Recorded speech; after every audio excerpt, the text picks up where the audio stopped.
Hello again. It was lovely to see you, Pauline Eyre, in your flesh form. We saw each other in person and spent like 36 hours together, and we didn't have a row, and we're still doing everything. And we met lots of lovely people because we had 2 audiences over 2 shows. Yes, and they gave us some fabulous stories that we're going to be using over the next few weeks as well, or maybe into the next series, because some great silly stories that came out. And the other thing that the audiences did was that they promised individually that they would tell one other person each about our podcast. So it would be amazing if you could do that too. Just one person, think of somebody else who you think would like it and let them know. And if you've already done that, brilliant. And hopefully you're a new person and you're going to do the same thing. Let's make a chain of Early Doors listeners around the world. So you say, what coffee would you like before we have our walk? Oh, talking of coffee, I was listening to a really good podcast the other day. Or, could I have half a pound of haddock, please? Oh, talking of haddock, I was listening to a really good podcast the other day.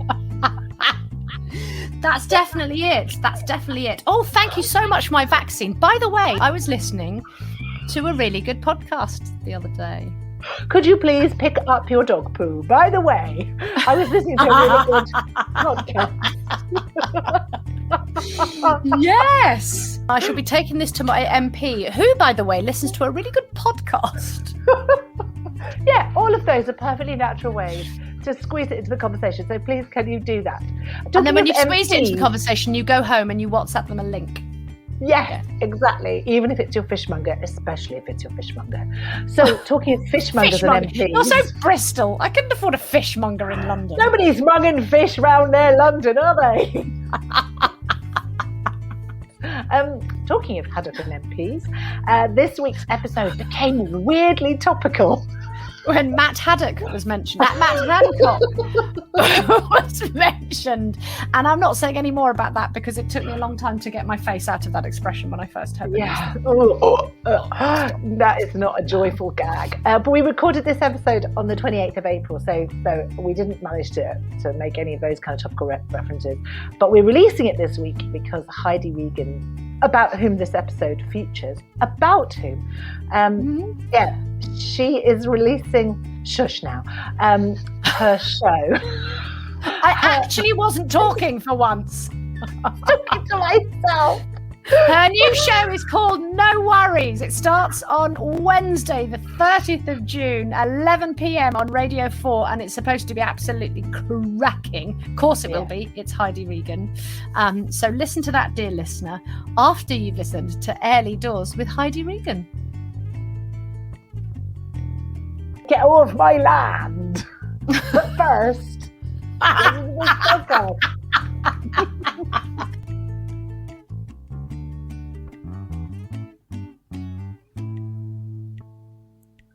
Hello, I'm Pauline Eyre.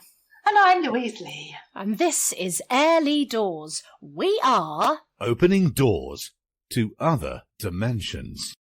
Man, that was slick. Here's how it works. We feed information about our guest into our space-time generator, the Dimension Matrix, or Dominatrix for short, and she creates a whole bunch of portals or doors into other dimensions. And then we let our guest peer through the doors into alternative realities. Will they be living out their wildest dreams, trapped in their childhood nightmares? Or some weird bastard mixture of the two. But Louise, who is our lucky guest today? Well, we might describe her as the Amulet Award-winning comedian, writer, podcaster and poet, but she describes herself as a teller of silly, surreal stories and a performer of upsettingly graphic burlesque. It's Heidi Regan! Hello, Heidi. Pauline, were you remembering my quoting my jokes? That's Possibly very flattered. Quoting your jokes back. It is a delight when Heidi stands on stage and says, I normally do upsettingly graphic burlesque. It's a fabulous line. It has only backfired about 4 times when a gross seeming person in the audience will go, oh yeah. You're like, oh no. It's not fun anymore. Upsettingly graphic sounds like we're going to see your intestines, dear. And, yeah, that would also be sexy. Right? Everyone loves a duodenum. That's what I've always said.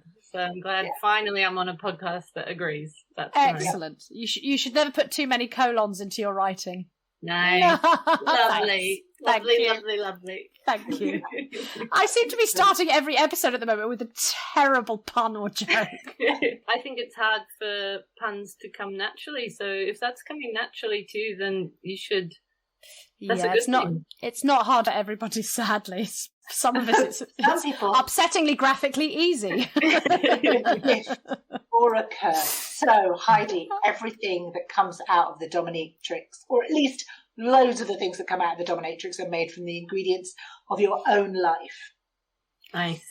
Okay, so before we set her off, we've got one more thing that we need to put in. So tell us about someone from your childhood that maybe you'd like to take revenge on, or somebody awful from your childhood. I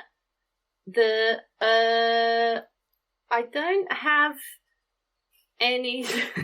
There's no revenge ones. There's a teacher I had that she told me when I did my first ever public speaking that I had a awful, dull, monotone voice. And she would say things like that to everyone. She thought she was a very good public speaker and she would pick on kids who had stutters and things like that. God. And so she did give me a complex about speaking in public from that age on. And then when I came to stand up quite late because I didn't think I could do public speaking. I didn't want to. So then when I did do it, and I did have quite she was on the money. I agreed with that. That's why it was hurtful. But my mum about a year ago, they do a dancing class, my mum and my dad, and this teacher was at the dancing class. And mum said, "Oh, I've waited all this time to go tell her that you now do stand-up comedy." And she was like, "Oh, I've waited so long." And I went and told her, and I went, "Mum, did she even remember who I was?" And Mum went, "I don't think she did." Oh, no. Yeah, revenge, not a dish served cold because she forgot me within a year. So the revenge was, yeah. Right, we shall put her in. Presumably we're anonymising her, so we'll just make her that bloody teacher or something. Yeah. If she comes out. So we'll put her into the machine and the machine will do her thing. Let's start the machine off.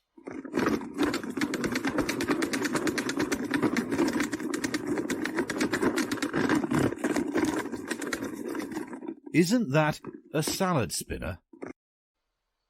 No. Very specific. I was enjoying that video and then it cut out and I was playing with my lip in the video. I was like, "Oh, I'm glad you don't broadcast the entire video." We don't broadcast the video at all. It's only the audio, but we will just use that clip for promo of if you want to see Heidi Regan playing with her lip. That's yes, the thing. please. There's plenty of me plucking hairs out my chin with my bare hands, so don't worry. So just before we start the game and we look through the first door, just to explain the game to you, the good news is we're actually going to use the power of the dominatrix to allow you to walk through one of the doors and live the life you see on the other side. Okay, that's wonderful. I'm very excited for my new life. Yeah, the bad news is you have to make the decision before you know what all the options are. So if you see something you like, it's choose it or lose it, okay? I am phenomenally good at making decisions and not umming and ahhing about them for years on end, so I'm going to be great at this. Sounds familiar. Good. Have some confidence, right? Let's get on with the game. Door number 1. So, Heidi, you're on a blind date and you're having a horrible time. There's Guinness involved. Is this ringing any bells? It is taking me back to the trauma. That's nice. Good. That's what we'd like start positive. This is like therapy. It's fine. You're in a safe space. We won't tell anyone what happened. Well, in terms of blind dates, I like all my dates. No, most of my dates in the last 10 years were internet dates, so I consider that blind dates. And I've also had, I think, two or three set up through friends, and I think nearly every single date, maybe one was nice and the rest were terrible until I met my current fiance. So really saved up all my luck for her. But the one, and a lot of them I have blocked out because of the trauma, but this one I remember it wasn't a terrible date because she was she was a fine person, but we had nothing in common, and we were just sitting there like the most boring conversation ever. But she kept talking a long time and had got a Guinness, and I knew that I had to buy. She bought me the drink, so I was like, even though this is taking a long time, I have to buy one back. And she wanted a Guinness for the second one, so they are slow drinks. And if you're like hoping that the date ends, so I was watching just the line of the Guinness not move at all. So then eventually I started just going to the toilet in the hope that she would stop talking and drink while I was in the toilet. And then good one. Yeah. And then I thought it was really smart. And then I came out and she was always just on her phone, not drinking. And it took hours. I mean, it doesn't sound awful. It was just a date where we were bad company for each other, but I just remember sitting there staring. And you know, when you're staring at and it's making you think about, I'm so alone. I haven't met anyone. I'm just staring at this drink and those wasting our time. Why are we both here? Why can't you just get under? Are you enjoying this? Is this your idea? Why? And I wonder if when I said, "Do you want a drink?" was she maybe thinking, "No, I don't," but I have to say yes politely because she was probably just sitting there going, "What then?" So it was one of the many dates I had where I was pretty sure neither of us was having a good time. But if she had any sense, she'd have gone, "Yeah, I'll have a single shot of something." Yeah. Let's do shots. Right, bye. Yeah. And then that would have hurt my ego, and I would have been like, "No, you're getting a bloody Guinness. Actually, you enjoy my company." Oh dear. Right. So in this reality, it's not a date, because obviously you wouldn't choose one of those because you're a deeply loved up person, right? It says here you're a loved up engagedy person, which I'm an engagedy person. Thank you. It's a night out. It's a one-on-one night out. There's Guinness. It's the pub. I mean, it sounds a bit, You want out, though. You want out because the person is... I think we still want out because the person is taking bloody ages over the Guinness. I think so. Yeah. It's still deliciously mundane. So let's see. Depending, of course, who it is. Maybe it's going to be somebody that it's... Let's find out. They're being deeply dull. It's this button. Let's see who it is.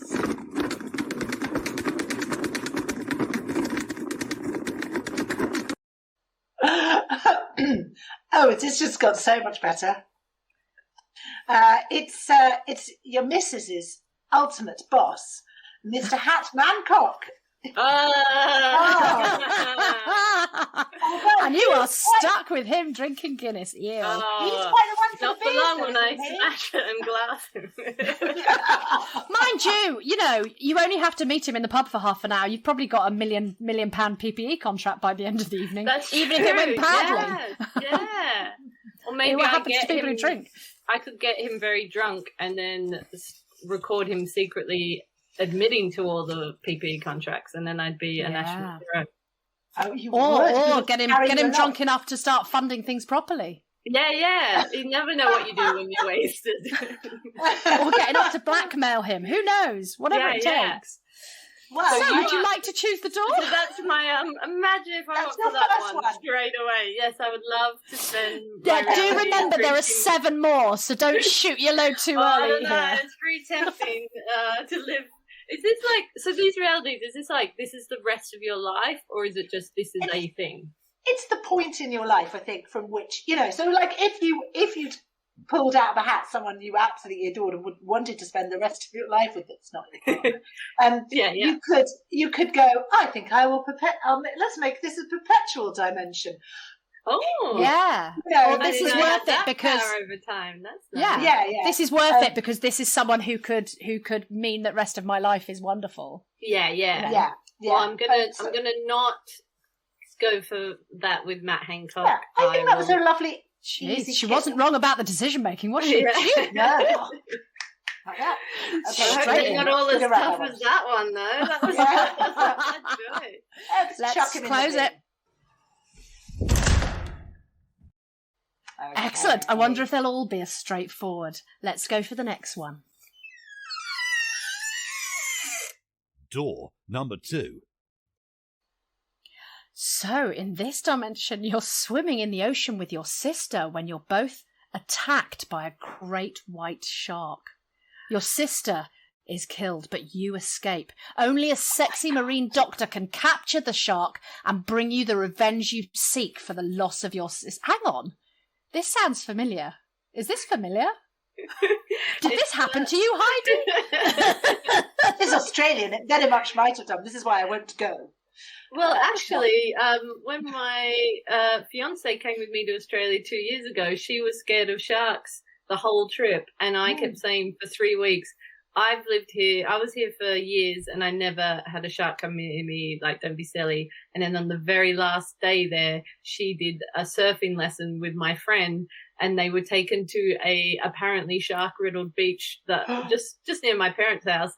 But there was a shark in the water right near where they were surfing and the instructor was like, oh, it's a dolphin. And then after a while, my girlfriend and friend were like, no, it's moving very differently to the other dolphin fins and there's a different fin and blah, blah. And then the instructor was like, yeah, it was a shark. But she still went back in just up to her knees because she was like, I paid for the lesson. So this scenario, is this familiar? Does this happen to your friends? It sounds like a bad shark film, which I think you may have chosen due to my well-known love of bad shark films, and that I did a whole show about bad shark films because they are wonderful. So, but do I love them enough to want to live one and have my fictional sister murdered by a shark? I guess it's tempting. I mean, so far it's not very tempting, but we're going to find out who the sexy marine doctor is. And if the sexy marine doctor is, this might become something. Okay. Let's find out. Yeah. I like this. The sexy marine doctor is Greta Thunburg. Oh, well. I love that she gets that in her future. That's very on brand of her to, be helping out with a marine issue. I don't think I want to have the trauma of the shark or the sister death just to meet Greta or call the 18-year-old Greta sexy. There's just a lot of factors to this scenario that aren't really. I'm hoping that I can hold out for a better one. So yeah. Can I ask? Do you have a real sister? I don't. She was killed by a shark. So very traumatic that you brought that up. So. Okay, so yeah. I love that you think. Really gone for I know. I love that Louise thinks that I would put that in if I knew that you had. I know that you don't have a sister. I wouldn't have scripted that. In this scenario, we're going to an axe murderer comes for your entire family. It's police officer. Are we closing? Don't get on with their sisters. I've always longed for a sister. Always longed. But, it's fine. I particularly say that when I'm with people whose children are sisters and are bickering. Yeah. That's my favourite. To look at a group of sisters poking each other in the eye and go, I've always longed for a sister. We're closing the door. Closing the door. Okay. So 2 down, 6 to go. Very, very quickly, and I think rightly so. Door number 3. Okay, so Heidi, this one, I have to say, I feel a kinship with you about this if it's based on your real life. You're in a pub and you've done the most shocking fart. Honestly, Heidi, I had to run away from my own self in Tesco last night several times. Anyway, surely you're not a windy-bottomed person. I'm not usually, but on this occasion, like 10 years ago, my 2 very good friends took me out, wingmanning me to try to meet a lady so it wasn't yet another sad blind date. And we went into this bar, a lesbian-specific bar, and we're standing there chatting, and then this thing just came out, something I'd eaten something, and the worst smell I have ever created or smelt came out of me as a couple of women walked past, and my two friends went, "Oh my God, can you smell that?" And it was so bad, and they were so appalled that I just went, "Oh yeah." And then it was so bad, it hung around for ages. And one of my friends, he talked about it for years, about how bad this smell was. And so I was like, I can't tell them now, like I'm in too deep. And then I decided that I would keep the reveal of it for when my other friend ever had a really sad moment in her life, so that I could cheer her up and surprise her by going, "Remember that fart? I did it." And I you know, what's that parable about the farmer that has the treasure and it's buried, and he keeps putting off using it because he's like, not yet. And eventually there's actually no treasure there, but he never needed it. So I put off telling her this story, going like, she's not sad enough yet. Like one day she's going to be really sad. And then a year ago, she was very sad. And I said, I can't actually remember now. Did I tell you about that fart and that it was me? And she had already forgotten what the fart was, and I told the story terribly, and it was so sad. All I did was basically go, "You don't remember, but I did an awful fart once, and I never took the blame. Have you cheered up now?" So yeah. Oh, what a dear friend. Waste of a memorable fart as well. I know. Well, at least now I got to tell it on a podcast for the first time. Nice. And You're I welcome. didn't meet anyone that night, weirdly. Something was making the ladies stay away from us. Oh, God. Right. Well. So I can't wait for this scenario. You're back there. You're back there. We're going to repeat this whole stomach churning, air polluting experience. Your friends are being just as kind to sort of shield, you know, kind of in this scenario, they know that it was you. Oh, right? Okay. Yeah. They know it was you, and you're on a blind date, and your friends are shielding, you know, you from this, kind of protecting you and going, "Oh, what's that terrible smell?" They would do that. Yeah, It must have been the woman who just walked past. Yeah. It definitely wasn't Heidi. Your blind date. No, it wasn't. Yeah, exactly. Right. So, but the person you're on a date with is.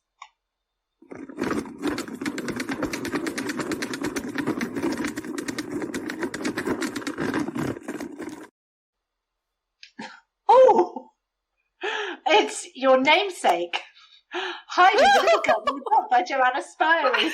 What is it with you and the sexy teenagers? So I'm on a blind date with the 6-year-old Swiss girl. Well, presumably this is your scenario. So maybe she grew up. I think there is. We'll take the element of paedophilia out. Called Heidi Grows Up. So there you go. There's a book. Yeah, there was a book. Mm-hmm. She's on this blind date, and she's on this blind date, and she's wearing every stitch of clothes she's got because she couldn't afford to bring a bag. Oh, that's my memory of Heidi. Yeah, that's sweet.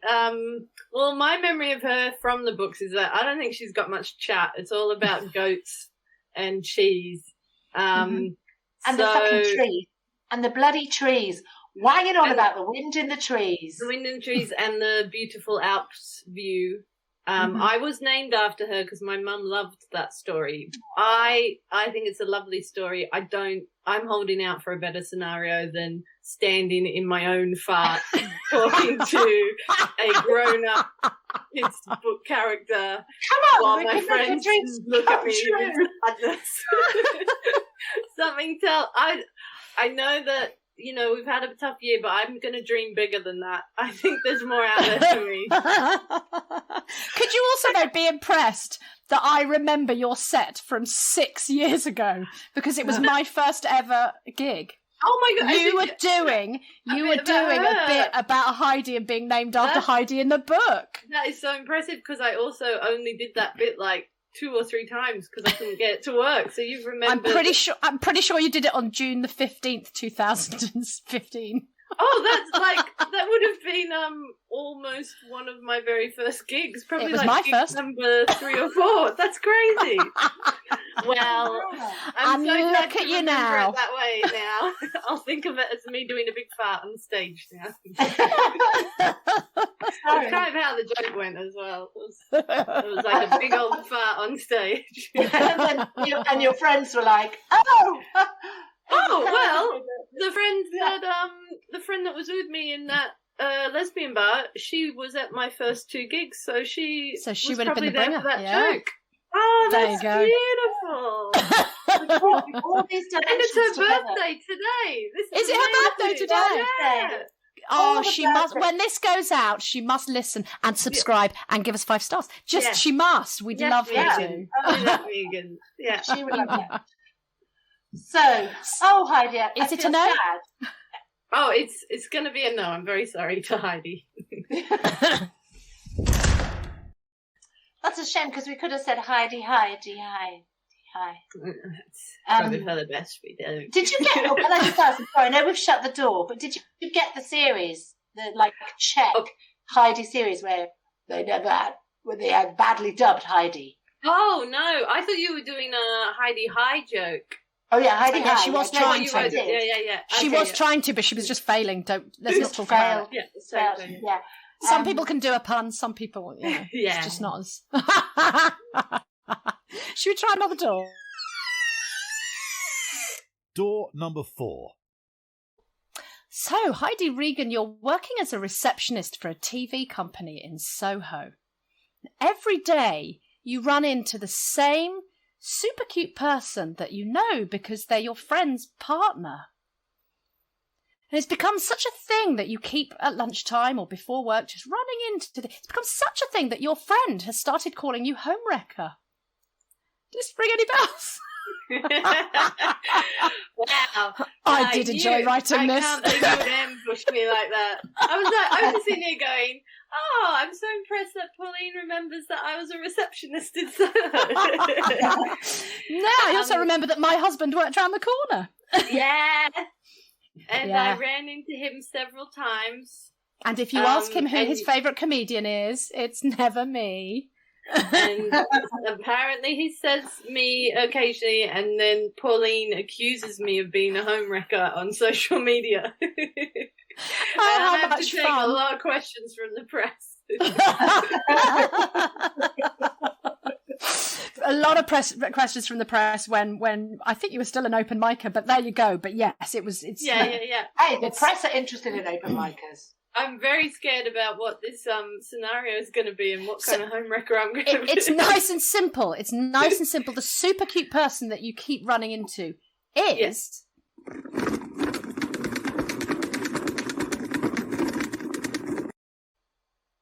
Oh, Sandi Toksvig. Oh, wow. That's cool. This is a realistic scenario. She might be hanging around in Soho. Yeah. What number are we up to? This is number 4. That was 4. That's halfway. I would love to meet her and have a chat, Yeah. but And great hugs. great hugs. I'd really love to meet her, but I don't know. I think I'm an optimist. This is just going like my actual life does. I always just hold out for something better. So, no, I'm sure there's nothing better than Sandi Toksvig, but we can do better, guys. Right, so you're not interested in going back to that job as a TV receptionist just so you can meet Sandi Toksvig? No. I mean, she might do it if it was my husband, but clearly. Yeah, that might be the difference.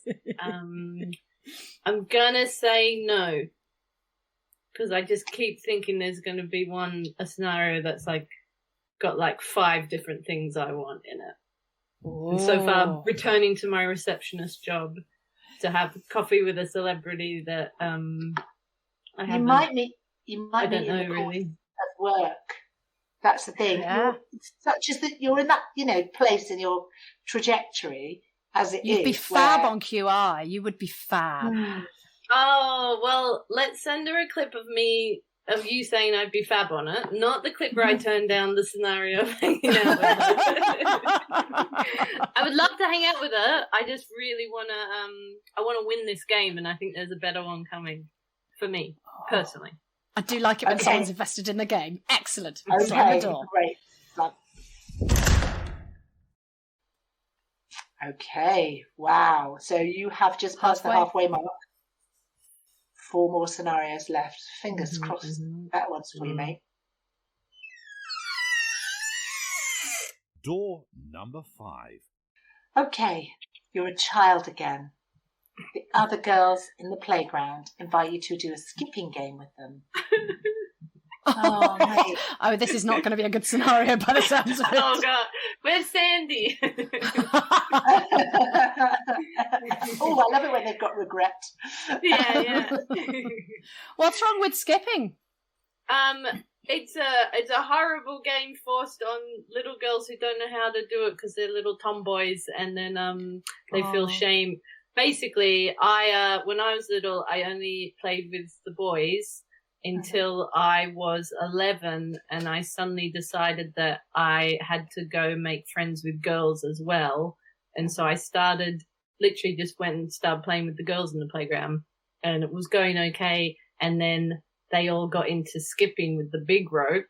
And because I had never hung out with the girls before, I didn't know. No, wait, I think it was almost at the start of high school. I think I started hanging out with girls, and then in high school at age 12, there was a skipping craze went around for a very short period, but it was like right when puberty, and I was like feeling very much not one of the girls. And then I went home, bawled my eyes out to my mum, and it's a very sweet memory because then my mum and my brother got a big rope. I don't know how, but got some big rope in the backyard, and they tried to teach me to skip. I couldn't do it, so I failed. That was very nice that they tried. Sorry. It was getting in, wasn't it? Yeah, I can still hear the slap of the ropes, and it was just awful. It was doesn't just look getting hard. that timing right to get in, and once you're in, you were all right. But I don't think I mastered it, but it was very sweet that they tried, and I don't think I suffered any social issues because I think they all got over the skipping craze quite quickly. But at the time, feels like a big thing. Did you ever have French skipping? Did you ever have French skipping with the elastic around your ankles? Oh yeah.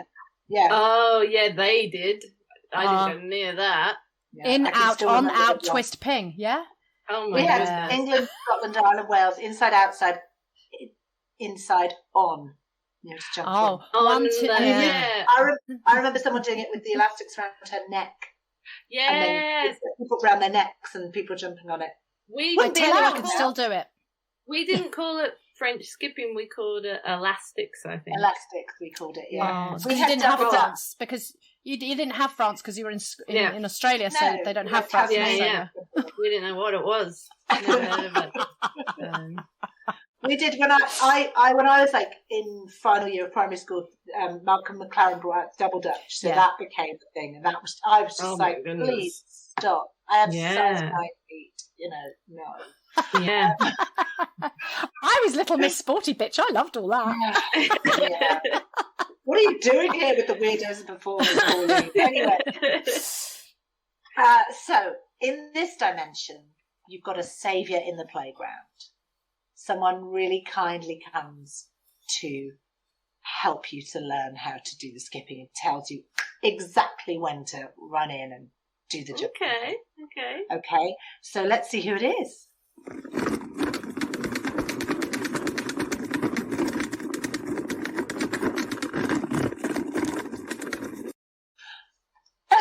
Were you at primary school with the distinguished British actor Hugh Grant? I knew Hugh Grant! Yes.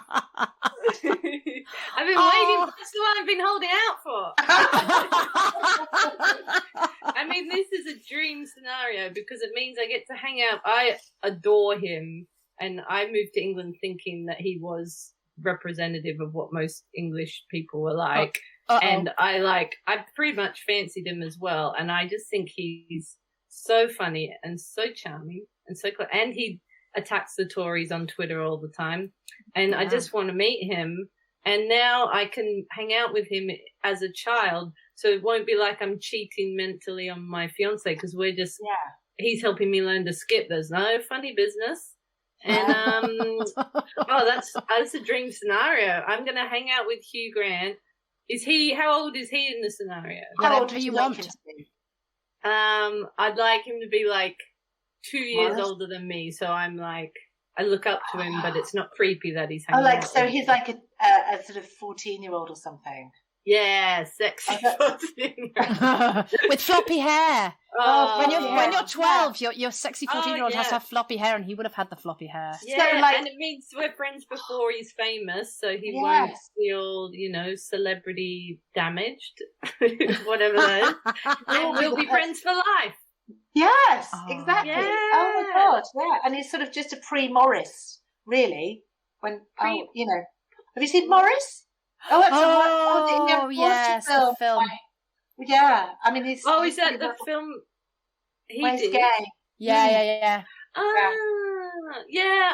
I'll give him advice on what film roles to take and all that. It's gonna be great. Yeah, exactly.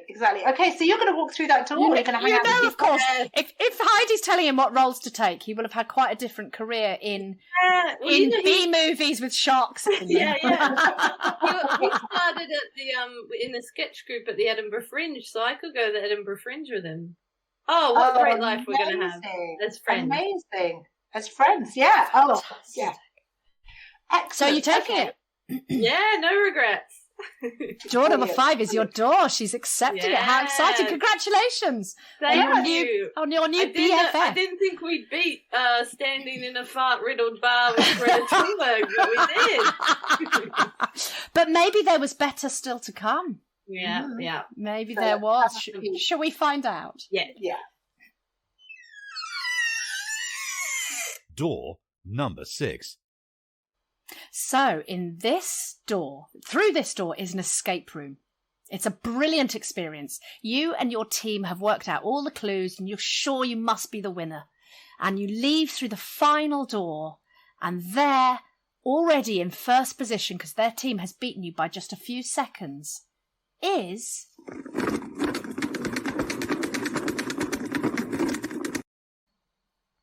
Chris Hemsworth. Okay, yeah, that's Oh, okay, this I thought is that could disappointing. happen. Yeah. Look, how are you feeling? it's tough. I do like Chris Hemsworth quite a bit, but I do think Hugh Grant is like he's been in my life longer since I was skipping, and I think Chris Hemsworth is also funny. That's why I like him. But no one is as funny as Hugh Grant. So, But the escape room isn't a temptation? Do you like an escape room? I used to hate them, and now I have done one that I enjoyed, and I made one for my girlfriend, and I enjoyed doing that. But the Hugh Grant one, I'm getting over a childhood trauma, and escape rooms I find traumatic half the time because if you're with the wrong people, they're just shouting at you. So Yeah. but it would have been a fun scenario. Definitely would have been tough to choose between the two, but now that I've made my choice, no regrets. And I wish Chris Hemsworth all the best in his life. Oh, I bless hear you. you. That's so I hear you. generous. Thank you. Thank you. But me and you are very happy, so we don't need We're to. gonna shut that door So then. that and- one didn't happen. No, and it would be very difficult to get out of anyway. I got the joke. That was a clever joke. Well done, Sorry, you. It was not so much a joke. I mean, joke would be dignity it doesn't deserve. We'll explain the lack of joke in the show notes. Do you wish you had chosen an earlier joke, but now you're stuck with the one that you went through the door? Oh, very good. Yeah, Very exactly. good. Okay, penultimate door. Door number 7. Okay. Oh, you're at a teenage disco. Nice. All of our A lot favourite. of hanging out with teenagers in this. It's a theme. That's weird. Is that a thing? I mean, did you do a lot of that as a teenager, or was it like a? Oh, good. So you meant is hanging out with teenagers a thing? You're making these scenarios. We did have teenage discos, and I think they were almost as traumatic as the skipping to me because I cannot dance, and that was where I discovered how badly I could dance. So They yeah, were sometimes they were horrible fun, but mostly very traumatic. They're sort of sports to music in a lot of ways, isn't it, dancing? Yeah. And especially when you're teenagers, there's a lot of there's a way to dance, and if you can't do it, you can't just move. You can't let the music. I'm waving my arms. Yeah. You can't just let the body do what it wants to do. You have to. Yeah, I remember we had the only time you could relax was at every school disco played the Nutbush. I don't know if I think the Nutbush is not as big here. No. Or was it Nutbush City Limits? Yeah. No. Yeah. No. But it has a Proud Mary.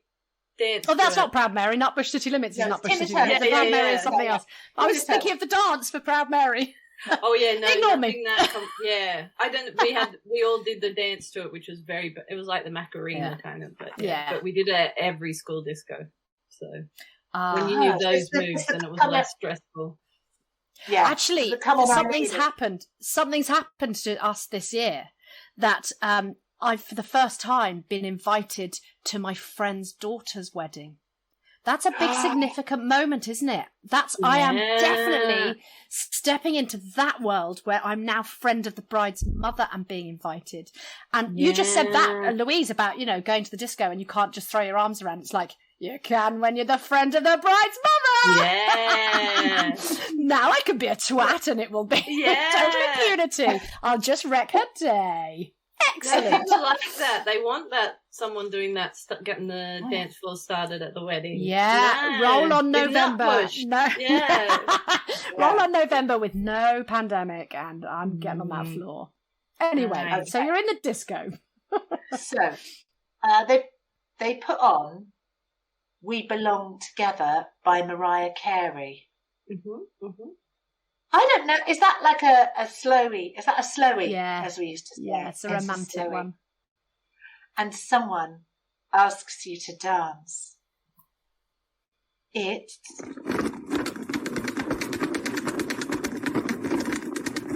oh, shit the bed. It's Tony Abbott, the former Australian Wow.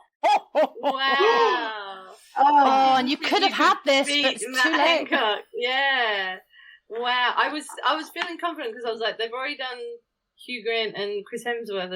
I think they have any fun surprises, but you went really far the other way. He is a horrific man. I am very glad to not relive the trauma of a school disco along with learning the trauma of being near Tony Abbott. Oh my God. Oh my God. Oh yeah. Let's just before I throw up. Yeah, that's fine. So let's find out the final door that you could have won, but you turned. Well, I suppose we should. We should. I think we should. We can at this moment. We do have the power, Heidi, to give you the opportunity of the gamble. And gambling, so you could really well for last time, didn't it? You held on, yes, and it worked really well for you. Yeah. So it could be that door number 8 has some gorgeous surprises in it. I'm just really happy with hanging out with Hugh Grant. I was talking about him the other day. I just think it would be such a dream for me. And learning to skip. Getting over that. But I can't think of another scenario that you've come up with, and I'll feel very bad if you say, it's your fiance. She's going to be really upset. Sorry, babe, I gave you up for Hugh Grant. Yeah, I'm not giving her up. I'm just putting him into my childhood origin story. So she should be less jealous. And I know. What's her fucking problem, you know? Yeah. Jeez. Her fictional reaction to this is upsetting. But then she's getting to, she's going to get married to Hugh Grant's best mate. Like, Hugh Grant's going to be the best man at her wedding. Thank you. I'm very excited to give her that news when I go upstairs. I risked not hanging out with you for the chance to be. and when we get married, it can be one wedding and no funeral. No. Yeah. No, there's no joke there. No. Maybe not. I'm trying. I'm very trying. Let's try the last door. Okay. Door number 8. So, Heidi, you turned this down. And this is And Michael Gove. The entire cabinet. You've been given an all-expenses-paid pass for 2 people for a film festival that's going to be showing back-to-back B-movies. That's a good Heidi. scenario. Tell us what that face says for the listener. It says, I miss the cinema, and it is fun laughing at bad B-movies. But it is all about the company, because a B-movie on your own is not a fun thing. And a B-movie with someone who doesn't appreciate what's funny about it is also not fun. So I'm still not sure about this. Well, let's find out who it would have been with.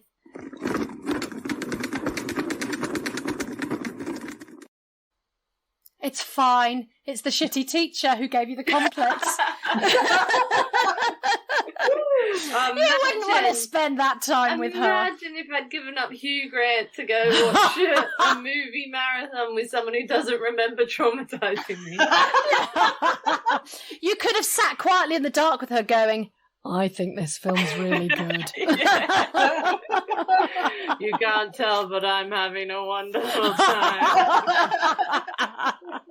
You ruined my childhood. It would have been good revenge, though. She has to sit through B-movies, which I bet aren't her thing. I bet they aren't. I have a feeling I would have been more traumatised having to sit next to her. So again, I think, it would not have upset her enough. If you could have engendered a wonderful fart, it would have been... if we could combine that one and maybe Tony Abbott and her. The dream would be I send her to watch a movie marathon sitting next to Tony Abbott, and I go and fart on their heads. Yes. Tony Abbott one side, Matt Hancock the other. She and gets what she deserves. Bum cheeks in the middle. I think you've done very well. I think we're happy, pleased. Yeah? Very fantastic. So your dimension is Hugh Grant is the most wonderful skipping experience that will change the course of your life. So excited. We are going to send you skipping through that door. Oh God, nice. She's good. But before we do, where can our listener, Louise's bestest new friend, Pat Bramble, who has just given us our first review, find out more about you? Pat can find out about me. Probably the best is to just look at my Twitter, where I put silly videos and such now. And if gigs come back, then I am on there. So it's Heidi_Regan.